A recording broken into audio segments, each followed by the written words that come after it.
السلام علیکم ورحمۃ اللہ وبرکاتہ۔ حدیث نمبر 261۔ حضرت عائشہ رضی اللہ تعالی عنہا نے فرمایا کہ میں اور نبی کریم صلی اللہ علیہ وسلم ایک برتن میں اس طرح غسل کرتے تھے کہ ہمارے ہاتھ باری باری اس میں پڑتے تھے۔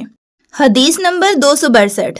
جب رسول صلی اللہ علیہ وسلم غسل جنابت فرماتے تو پہلے اپنا ہاتھ دھوتے۔ حدیث نمبر 263۔ حضرت عائشہ رضی اللہ تعالی عنہا نے کہا کہ میں اور نبی کریم صلی اللہ علیہ وسلم دونوں مل کر ایک ہی برتن میں غسل جنابت کرتے تھے۔ حدیث نمبر 264۔ نبی کریم صلی اللہ علیہ وسلم اور آپ کی کوئی زوجہ مطہرہ ایک برتن میں غسل کرتے تھے۔ حدیث نمبر 265۔ میمونہ بنت حارث رضی اللہ تعالی عنہا نے کہا میں نے حضرت صلی اللہ علیہ وسلم کے لیے غسل کا پانی رکھا اور پردہ کر دیا۔ آپ نے پہلے غسل میں اپنے ہاتھ پر پانی ڈالا اور اسے 1 یا 2 بار دھویا۔ سلیمان عامش کہتے ہیں کہ مجھے یاد نہیں راوی سالم بن ابی الزعد نے تیسری بار کا بھی ذکر کیا یا نہیں۔ پھر داہنے ہاتھ سے بائیں پر پانی ڈالا اور شرمگاہ دھوئی۔ پھر اپنے ہاتھ کو زمین پر یا دیوار پر رگڑا۔ پھر کلی کی اور ناک میں پانی ڈالا اور چہرے اور ہاتھوں کو دھویا اور سر کو دھویا۔ پھر ساری بدن پر پانی بہایا۔ پھر ایک طرف سرک کر دونوں پاؤں دھوئے۔ بعد میں نے ایک کپڑا دیا تو آپ نے اپنے ہاتھ سے اشارہ کیا اس طرح کہ اسے ہٹا دو، اور آپ نے اس کپڑے کا ارادہ نہیں فرمایا۔ حدیث نمبر 266۔ میمونہ رضی اللہ تعالی عنہا نے کہا کہ میں نے حضرت صلی اللہ علیہ وسلم کے لیے غسل کا پانی رکھا تو آپ صلی اللہ علیہ وسلم نے پہلے پانی اپنے ہاتھوں پر گرا کر انہیں 2 یا 3 بار دھویا۔ پھر اپنے داہنے ہاتھ سے بائیں پر گرا کر اپنی شرمگاہ کو دھویا۔ پھر ہاتھ کو زمین پر رگڑا۔ پھر کلی کی اور ناک میں پانی ڈالا۔ پھر اپنے چہرے اور ہاتھوں کو دھویا۔ پھر اپنے سر کو 3 مرتبہ دھویا۔ پھر اپنے سارے بدن پر پانی بہایا۔ پھر آپ اپنے غسل کی جگہ سے الگ ہو گئے۔ پھر اپنے قدموں کو دھویا۔ حدیث نمبر 267۔ حضرت عائشہ رضی اللہ تعالی عنہا نے فرمایا اللہ ابو عبد الرحمن پر رحم فرمائے، میں نے تو رسول صلی اللہ علیہ وسلم کو خوشبو لگائی۔ پھر آپ اپنے تمام ازواج مطہرات کے پاس تشریف لے گئے اور صبح کو احرام اس حالت میں باندھا کہ خوشبو سے بدن مہک رہا تھا۔ حدیث نمبر 268۔ نبی کریم صلی اللہ علیہ وسلم دن اور رات کے ایک ہی وقت میں اپنی تمام ازواج مطہرات کے پاس گئے، اور یہ 11 تھیں، 9 منکوحہ اور 2 لونڈیاں۔ راوی نے کہا میں نے انس سے پوچھا کہ حضور صلی اللہ علیہ وسلم اس کی طاقت رکھتے تھے؟ تو آپ نے فرمایا کہ ہم آپس میں کہا کرتے تھے کہ آپ کو 30 مردوں کے برابر طاقت دی گئی ہے۔ حدیث نمبر 269۔ حضرت علی رضی اللہ تعالی عنہ نے فرمایا مجھے مزی باکثرت آتی تھی، چونکہ میرے گھر میں نبی کریم صلی اللہ علیہ وسلم کی صاحبزادی فاطمہ الزہرا رضی اللہ عنہا تھی، اس لیے میں نے ایک شخص مقداد بن اسود اپنی شاگرد سے کہا کہ وہ آپ صلی اللہ علیہ وسلم سے اس کے متعلق مسئلہ معلوم کریں۔ انہوں نے پوچھا تو آپ صلی اللہ علیہ وسلم نے فرمایا کہ وضو کرو اور شرمگاہ کو دھو، یہی کافی ہے۔ حدیث نمبر 270۔ حضرت عائشہ رضی اللہ تعالی عنہا نے فرمایا میں نے خود نبی کریم صلی اللہ علیہ وسلم کو خوشبو لگائی۔ پھر آپ اپنی تمام ازواج کے پاس گئے اور اس کے بعد احرام باندھا۔ حدیث نمبر 271۔ حضرت عائشہ رضی اللہ تعالی عنہا نے فرمایا گویا کہ میں حضرت صلی اللہ علیہ وسلم کی مانگ میں خوشبو کی چمک دیکھ رہی ہوں، اس حال میں کہ آپ احرام باندھے ہوئے ہیں۔ حدیث نمبر 272۔ ام المومنین حضرت عائشہ رضی اللہ تعالی عنہا نے فرمایا رسول کریم صلی اللہ علیہ وسلم جنابت کا غسل کرتے تو پہلے اپنے ہاتھوں کو دھوتے اور نماز کی طرح وضو کرتے، پھر غسل کرتے، پھر اپنے ہاتھوں سے بالوں کا خلال کرتے، اور جب یقین کر لیتے کہ جسم تر ہو گیا ہے تو 3 مرتبہ اس پر پانی بہاتے، پھر تمام بدن کا غسل کرتے۔ حدیث نمبر 273 حضرت عائشہ رضی اللہ تعالی عنہا نے فرمایا کہ میں اور رسول کریم صلی اللہ علیہ وسلم ایک برتن میں غسل کرتے تھے، ہم دونوں اس سے چلو بھر بھر کر پانی لیتے تھے۔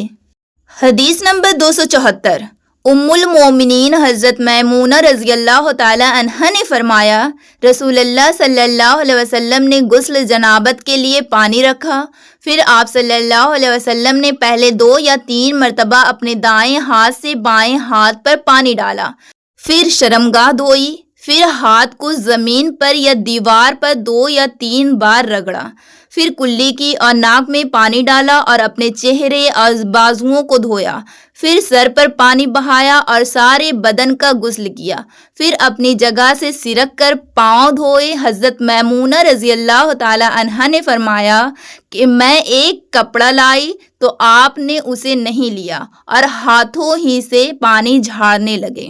حدیث نمبر 275 حضرت ابو ہریرہ رضی اللہ تعالی عنہ سے روایت ہے کہ نماز کی تکبیر ہوئی اور صفیں برابر ہو گئی، لوگ کھڑے تھے کہ رسول کریم صلی اللہ علیہ وسلم اپنے حجرے سے ہماری طرف تشریف لائیں۔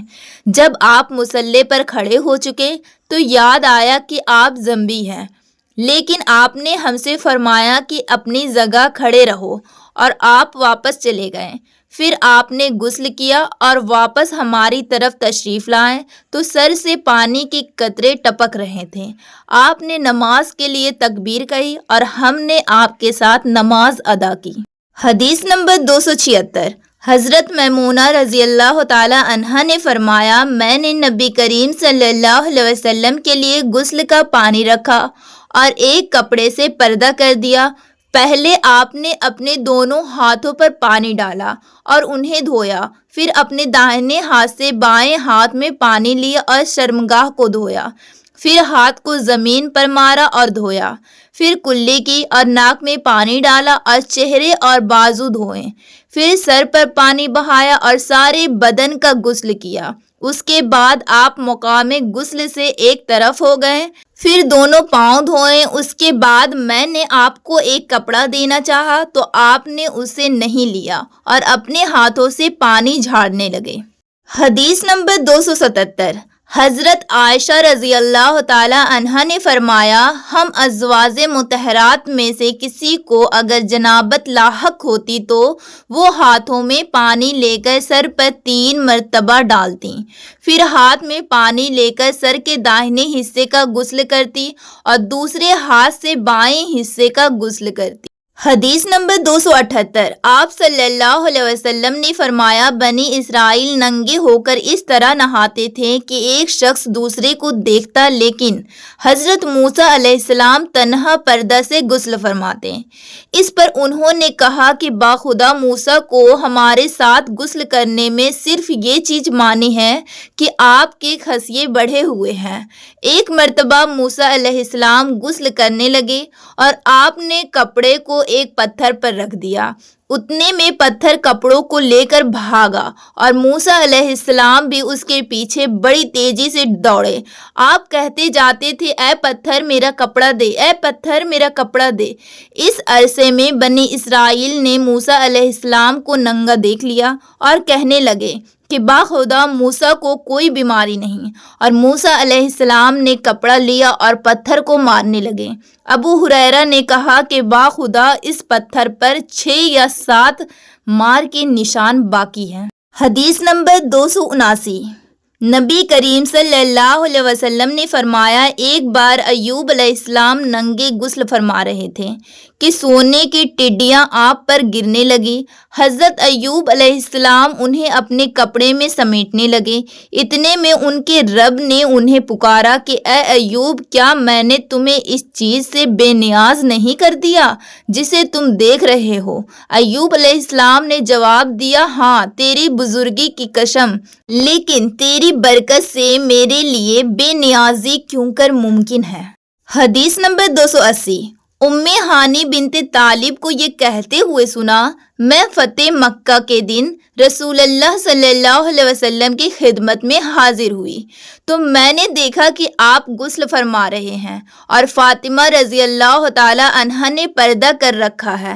نبی اکرم صلی اللہ علیہ وسلم نے پوچھا، یہ کون ہے؟ میں نے عرض کی کہ میں ام ہانی ہوں۔